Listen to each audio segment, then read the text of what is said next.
নমস্কাৰ মোৰ মৰমৰ ছাত্ৰ ছাত্ৰীসকল আশা কৰি সকলোৰে খবৰ ভাল তোমালোকে হয়তো গমেই পাইছা তোমালোকৰ 5th চেমৰ BA BSc আৰু BCom সকলো যিসকলৰ ৰেগুলাৰ কোৰ্স মানে যিসকলৰ মানে NAB আন্ডাৰত পঢ়ি আছে সেই সকল ছাত্ৰ ছাত্ৰীসকলৰ পৰীক্ষাৰ মানে তোমালোকৰ ফাইনেল এক্সাম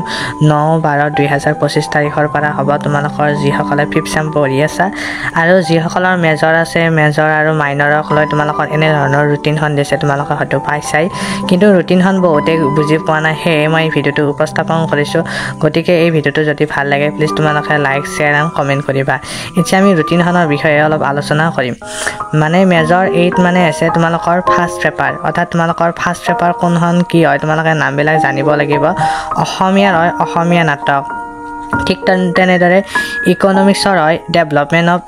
ইকোনমিক্স তাৰ পাছত এডুকেশনৰ হয় এডুকেশনাল টেকনলজি তাৰ পাছত ফিলসফিৰ আছে তোমালোকৰ থিওৰি অফ ৰিলিজন অৰ্থাৎ ভাৰতীয় সত্তাতত্ত্ব এইখন আছে ফিলসফিৰ কিতাপ তাৰ পাছত পলিটিকেলৰো আছে ইণ্ডিয়ান পলিটিকেল থিওৰি অৰ্থাৎ তোমালোকৰ মই গতিকেখন সাবজেক্টৰ নাম মই ওয়াইজ হিচাপে কোৱা নাই তোমালোকৰ যিখন তোমালোকৰ মেজৰ আছে ফাৰ্স্ট পেপাৰ মেজৰ হয় এইখন আছে তোমালোকৰ মেজৰ 8 অৰ্থাৎ ফাৰ্স্ট পেপাৰ তোমালোকৰ ফাৰ্স্ট পেপাৰখনৰ নাম তোমালোকে জানিব লাগিব এতিয়া আমি সেকেন্ড পেপাৰখনলৈ আগবাঢ়ো ফাৰ্স্ট পেপাৰখন তোমালোকে গম পালা এতিয়া তোমালোকৰ BSc ৰ ঠিক তেনেদৰে ফিজিক্স তোমালোকৰ ষ্টেটিষ্টিক্স জুলজি আৰু হোম সায়েন্স তোমালোকৰ যিসকলৰ BSc পঢ়ি আছে সেই সকল ষ্টুডেন্টৰ ফাৰ্স্ট মেজৰৰ পেপাৰ হ'ব তোমালোকৰ ধৰা হ'ল তোমালোকৰ ফিলসফিত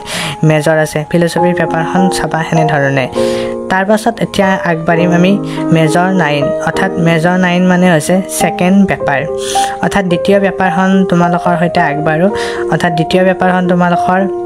অৰ্থাৎ 11 তাৰিখে আছে তোমালোকৰ যেটো তোমালোকৰ 11 তাৰিখে আছে দ্বিতীয় পেপাৰখন তোমালোকৰ অসমীয়া যিসকলৰ মেজৰ আছে সেই সকল ছাত্ৰ ছাত্ৰীৰ মেজৰ 9 অৰ্থাৎ সেকেন্ড পেপাৰখন হ'ব অসমীয়া গদ্য সাহিত্য আদি অসমীয়া গদ্য সাহিত্য হ'ব তোমালোকৰ সেকেন্ড পেপাৰ তাৰ পাছত তোমালোকৰ বিভিন্ন ধৰণৰ কিতাপসমূহৰ গোটেইখিনি মই এই ভিডিওটোত উপস্থাপন কৰিছো গতিকে ভিডিওটো অলপ লং হৈছে তাৰ পাছত ইকোনমিক্স ইন্টাৰনেশ্যনেল ইকোনমিক্স হয় তাৰ পাছত এডুকেশনৰো আছে ঠিক তেনেদৰে হিষ্টৰীৰ আছে হিষ্টৰী তাৰ পাছত ফিলসফি এনালিটিক্স ফিলসফি অৰ্থাৎ এনালিটিক্স ফিলসফি তোমাৰ কিতাপখন হৈছে সেকেন্ড পেপাৰ অৰ্থাৎ পেপাৰ 2 তোমালোকে জানিবা নহয় অৰ্থাৎ মেজৰ 9 মানে হৈছে পেপাৰ 2 মেজৰ 8 মানে হৈছে পেপাৰ 1 তোমালোকে এনেদৰে জানিব লাগিব এতিয়া আমি আগবাঢ়ো নেক্সট ষ্টেপলৈকে অৰ্থাৎ তোমালোকৰ BSc ৰ ঠিক তেনেদৰে আহিব অৰ্থাৎ BSc যিসকলৰ মেজৰ আছে ধৰা হ'ল মেথমেটিক্সত মেজৰ আছে মেথমেটিক্সৰ সেকেন্ড পেপাৰখন কি হ'ব তোমালোকে জানিব লাগিব হে অৰ্থাৎ থিওৰি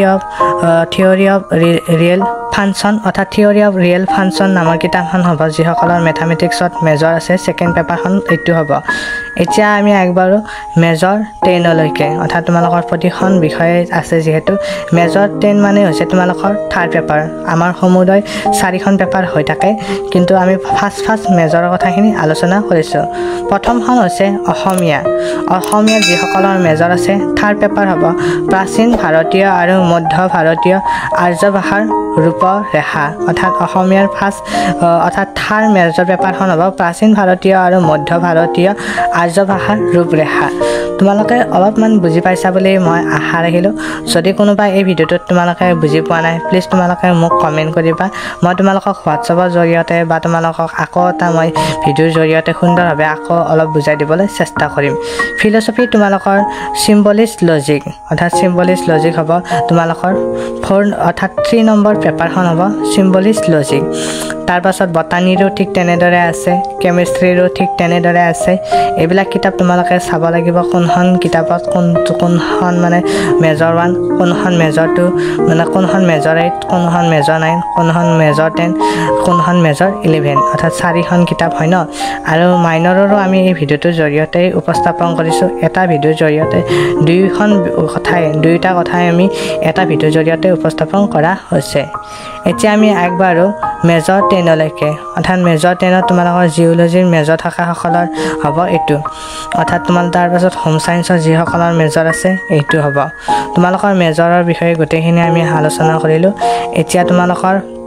আগবাঢ়িম মেজৰ 11 অৰ্থাৎ মেজৰ 11 মানে জানাই নহয় অৰ্থাৎ 4 নম্বৰ পেপাৰ অৰ্থাৎ লাষ্ট পেপাৰখন হৈছে মেজৰ 11 মেজৰ 11 অৰ্থাৎ অসমীয়া হ'ব আধুনিক অসমীয়া গীত সাহিত্য তাৰ পাছত তোমালোকৰ ইকনমিক্স আছে ইণ্ডিয়ান ইকনমি তাৰ পাছত ইন্ট্ৰডাকচন টু ৰিলিজন তোমালোকৰ এডুকেশ্যন হয় তোমালোকৰ প্ৰতিখন কিতাপৰে নাম সুন্দৰভাৱে দিয়া আছে এইখন হৈছে তোমালোকৰ যিসকলৰ মেজৰ আছে ন সেইটো সাবজেক্টৰ লাষ্ট পেপাৰ হৈছে এইখন তোমালোকে অলপ হ'লেও তোমালোকে ধৰা হ'ল তোমালোকে কিবা অলপ হ'লেও বুজি পাইছা বুলি মই আশা ৰাখিলোঁ ময়ো তোমালোকক যিমানখিনি পাৰোঁ মই বুজাবলৈ চেষ্টা কৰিছোঁ পলিটিকেলৰো আছে ঠিক তেনেদৰে ইন্ট্ৰডাকচন টু ইণ্ডিয়ান পলিটিকেল এইখন তোমালোকৰ পলিটিকেল সায়েন্স ঠিক তেনেদৰে ফিলচফিৰ আছে মেথামেটিক্সৰ আছে ফিজিক্সৰ আছে তাৰ পাছত তোমালোকৰ মাইনৰৰ ফাৰ্ষ্ট পেপাৰখনৰ বিষয়ে আলোচনা কৰিম অৰ্থাৎ কাৰোবাৰ হয়তো কোনোবা এখন সাবজেক্টত মাইনৰ থাকিব পাৰে অৰ্থাৎ 22 তাৰিখে তোমালোকৰ মাইনৰ আছে সকলো ষ্টুডেণ্টৰ আৰু মাইনৰ 1 পেপাৰ আৰু মাইনৰ 2 পেপাৰ মানে কি তোমালোকে জানিব লাগিব ফাৰ্ষ্ট এতিয়া মাইনৰ 1 মানে হৈছে অসমীয়া যিসকলৰ মাইনৰ আছে তেওঁলোকৰ মাইনৰ মানে তোমালোকে গমেই পাইছা মাইনৰ সকলৰ দুখন সাবজেক্ট হয়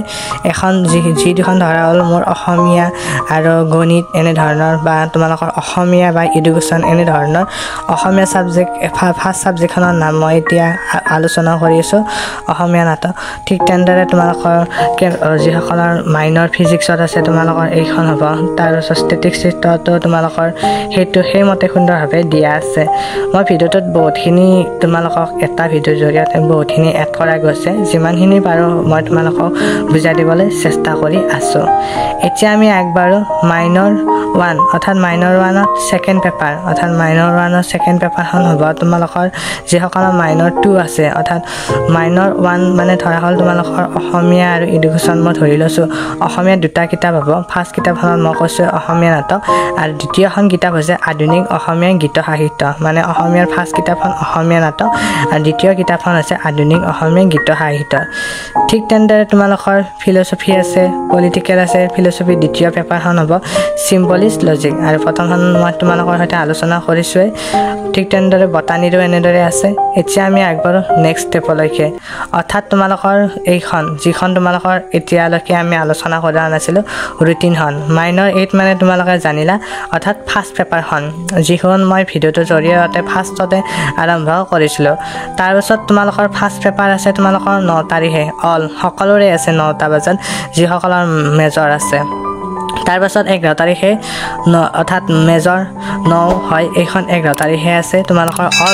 অল মানে তোমালোকে গমেই পাইছা অকল BA BSc হয় তাৰপিছত 13 তাৰিখে তোমালোকৰ মেজৰ 10 নম্বৰ আছে যিখন তোমালোকৰ থাৰ্ড পেপাৰ বুলি কয় মই তোমালোকৰ ভিডিঅ'টোৰ জৰিয়তে গোটেইখিনি উপস্থাপন কৰিছোঁ থাৰ্ড পেপাৰ তাৰপিছত তোমালোকৰ 16 তাৰিখ 16/12/2025 তাত তোমালোকৰ 16/12/2025 তাৰিখে মেজৰ 11 অৰ্থাৎ লাষ্ট পেপাৰ অৰ্থাৎ পেপাৰ 4 তোমালোকৰ পেপাৰ 1 মানে হৈছে